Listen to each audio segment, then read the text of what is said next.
In part 1 of this video, we discussed nominative. This is part 2 of the video, German case, nominative, and accusative. So we focused on nominative, and our last example sentence was Wir lernen Deutsch.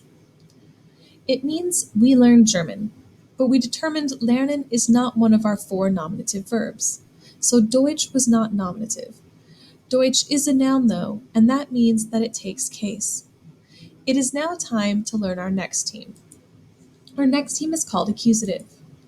To be a player on the accusative team, you need to be a direct object after one of the prepositions durch, für, gegen, ohne, or a noun or pronoun after es gibt, which means there is or there are, time without prepositions like jeden Tag or diese Woche, or a noun or pronoun in a sentence which shows action. This is determined by the verb and also contains one of the prepositions an, auf, hinter, in, neben, über, unter, vor, and or zwischen. So let's look more at the accusative team. A direct object is the person, place, or thing receiving the action of the verb. For example, I eat cheese. Cheese is being eaten. He does laundry. Laundry is being done. She plays basketball. Basketball is being played. They learn Spanish. Spanish is being learned. We drink water. I think you get it. So what are the direct objects in these sentences? Studiert Informatik, sie hat einen Hund, wir lieben Schokolade, and John kauft das Poster. Take a second to determine what the direct object is in each of these sentences. Pause the video. So you should be back with us now. We have here, each of these sentences must have a direct object, and the direct object receives the action of the verb. In the first sentence, what is being studied? You should have chosen Informatik. In the second sentence, what's being had? It is einen Hund. In the third sentence, what's being loved? It is chocolate. And in the fourth sentence, what's being bought? Das Poster. We have a couple of more examples. In these 3 examples, you need to be careful. Sometimes word order can be tricky. So pause the video and take a moment to determine what the direct objects are in these 3 sentences. You should be back now. So in the first sentence, be careful. Remember, it can either be looked at as we are eating pizza or pizza is eating we. What makes more sense? Pizza. We are eating pizza, right? So in the second sentence, is he finding the computer or is the computer finding him? He is finding the computer. In the third sentence, Bücher is the direct object. Don't forget, the subject can be either first or third in a German sentence, but it must be next to the verb. That means that the first word in the sentence is not always the subject. Check the sentence to see what makes sense. For example, books are probably not reading the kids, so the kids must be the subject. Don't forget, nouns and pronouns take case, so a sentence is not nominative or accusative, but every pronoun or noun is on one of those teams. What parts of these sentences are nominative and which are accusative?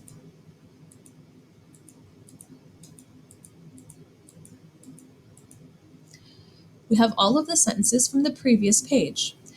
Underline or determine what is the nominative subject of each of these sentences and what is the accusative direct object for each of these sentences. Pause the video now. You should be back with us. In the first sentence, the subject is er.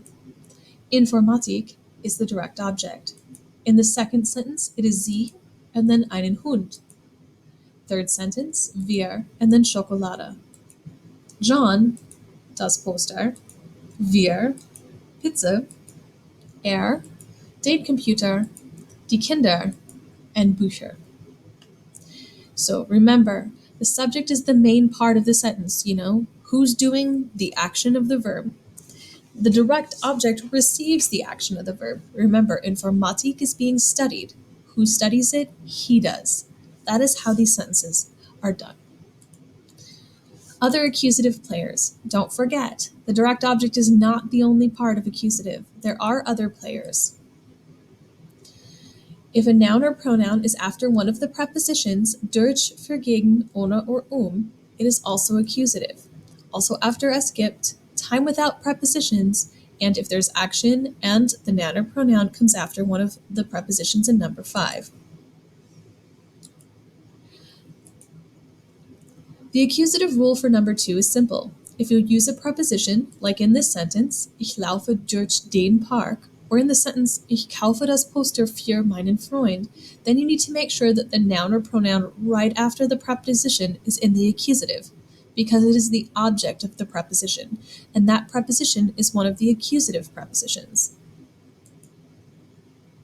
Before we go on to the next rule, I'd like to teach you a little song. So, for number 2, a good song to remember these prepositions is London Bridge is Falling Down. You can sing them. Durch vergegen, ohne, ohne, ohne, durch vergegen, ohne, ohne. This will help you remember the accusative prepositions. So, moving on. Number 3. Our rule is after es gibt, which means there is or there are. This rule is also simple. Es gibt is a great phrase because it means it gives and also there is and there are. In all of those phrases, es will be the subject. Whatever there is or are is going to be accusative. For example, es gibt hier viele Studenten. There are a lot of students here. Es gibt 2 Bücher und einen Kuli in meinem Rucksack. There are 2 books and 1 pen in my backpack. The underlined words are accusative. Note, in meinem Rucksack, in my backpack, is not accusative. That is because it is separated from es gibt with this preposition in. In, a preposition, is not going to be counted as a noun or pronoun that comes directly after. The last rules for accusative are time and action. Time without prepositions. Prepositions would be words like in, on, or at, and none of those words are in the phrases above.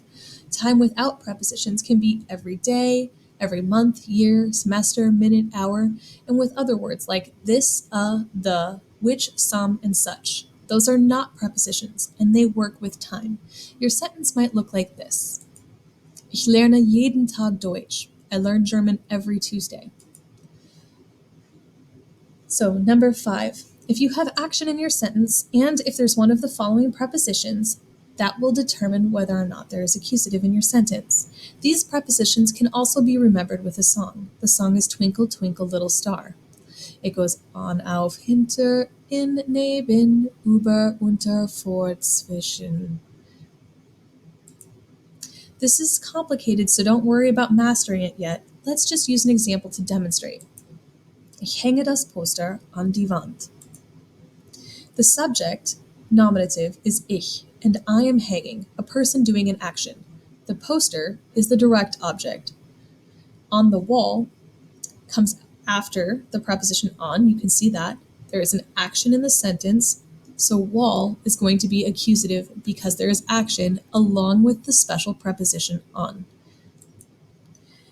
This is in contrast to the sentence, das Poster hängt an der Wand. The poster is hanging on the wall. This time there is a subject, the poster, and it is hanging. There's no action because no one is doing anything to it. It is just there on the wall. Since there is no action, but there is still one of our special prepositions, this will be a different case, which we will learn later. So that is for the rules of accusative, all that I have. We're going to talk about why this matters in part 3 of the video's nominative and accusative.